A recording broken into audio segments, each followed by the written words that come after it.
स्वाती आवर लवकर, आपल्याला बाहेर जायचंय. हो झालं, साडीच नेसतीये. आणि टिकली लावलीये बाबा. कानातले घातलेत. आणि मेकअपला खूप वेळ लावू नको, पटकन आवर. नाही रे, 2 मिनिटात करते बघ. या व्हिडिओमध्ये दिसतोय तसा माझा पण मेकअप ट्रान्सफर प्रूफ आहे का हे मला चेक करायचं. हे बघ, ट्रान्सफर प्रूफ आहे हा मेकअप. सगळ्यात आधी मी लावलं फेसेस कॅनडाचं मेकअप फिक्सर. तो एकदम मेकअप सेट करून टाकतो आणि लावला ना इन्स्टंट ग्लो पण येतो. माझ्याकडे फेसेस कॅनडाचं 3-in-1 प्रॉडक्ट आहे ना, all day hydra matte foundation, ज्यामध्ये ॲलोवेरा SPF 30 आहे आणि विटॅमिन C सुद्धा आहे. फेसेस कॅनडाची लिपस्टिक पण आहे, एकदम लाईट वेट आणि बजेट फ्रेंडली.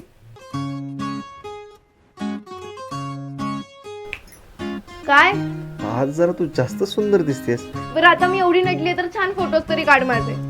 चल. तुम्हाला पण असं सुंदर दिसायचं असेल तर मी वापरलेले प्रोडक्ट पर्पल या वेबसाईटवर किंवा दिलेल्या QR कोडला स्कॅन करून तुम्ही खरेदी करू शकता.